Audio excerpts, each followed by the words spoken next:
Cam Johnson kinuha pa ng Los Angeles Lakers na grabe na ang kanilang opensa nito. Pero bago yan grabe naman ang OKC Thunder dahil nasa 14-game winning streak na ang kanilang kupunan. Ito ay matapos nilang talunin kahapon ng New York Knicks. Kaya hindi na nakapagtataka kung bakit sila ang number 1 seed sa West na may record na 29 wins at 5 losses. Nabukod nga kasi dito kay Shai Gilgeous-Alexander ay andyan din ang kanilang bagong big man na si Isaiah Hartenstein. Nagrabe ang ipinapakitang performance dito sa OKC Thunder.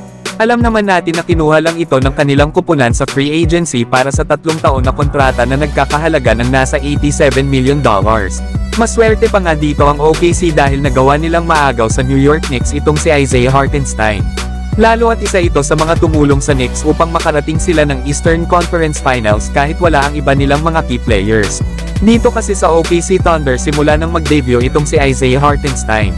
Ay 17-1 ang kanilang record kapag kasama ng OKC Thunder si Isaiah Hartenstein na naglalaro. Nagko-complement din kasi ang laro nito sa iba pang mga players ng OKC lalo na dito kay Shai Gilgeous-Alexander. Paano ba naman bukod sa pagiging mahusay nitong rebounder at cutter, ay mahusay pa itong gumawa ng assist sa kanyang mga ka-teammates. Hindi lang yan dahil pagdating sa depensa ay malaking bagay din si Isaiah Hartenstein lalo at panglima ito sa liga pagdating sa contested shots. Kaya kahit wala ang big man na si Chet Holmgren, ay nagagawa pa rin ng OKC Thunder na manalo sa kanilang mga laban. Lalo at itong si Isaiah Hartenstein ay nag-average lang naman ngayong season ng 12 points, 12 rebounds, 4 assists at 1 block per game. Kaya paano na lang mga idol kung maglalaro na itong si Chet Holmgren? Ay panigurado na mahirap mapigilan ang Twin Tower ng OKC Thunder kapag pinagsabay nila itong gamitin. Pero kayo mga idol, ano ang masasabi nyo dito kay Isaiah Hartenstein? Samantalang Los Angeles Lakers napapabalite naman na aggressive daw ang mga ito na kunin ang 94 million wing na si Cam Johnson. Kailangan nga daw ng Lakers ang player na ito para maayos ang issue pagdating sa kanilang opensa.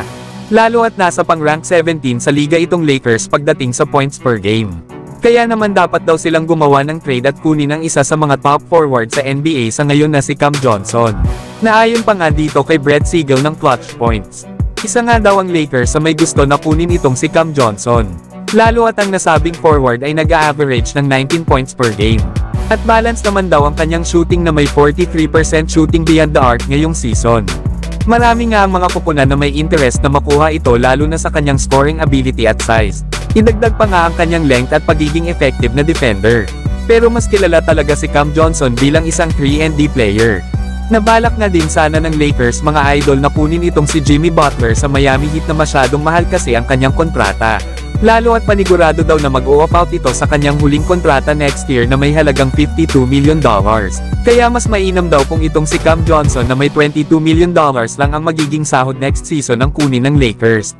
Na hanggang sa 2026-27 pa nga ang kontrata ni Cam Johnson. Na para nga daw makuha ito ng Lakers ay maaari daw nilang ibigay sila Rui Hachimura or Gabe Vincent. Syempre mga idol ay kailangan ng Lakers na ibigay ang dalawa pa nilang first round picks lalo at ito ang hinihingi ng Brooklyn Nets.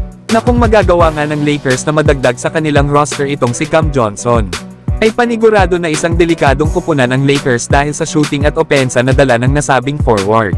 Pero kayo mga idol, willing ba kayo na gumawa ang Lakers ng trade para kunin itong si Cam Johnson?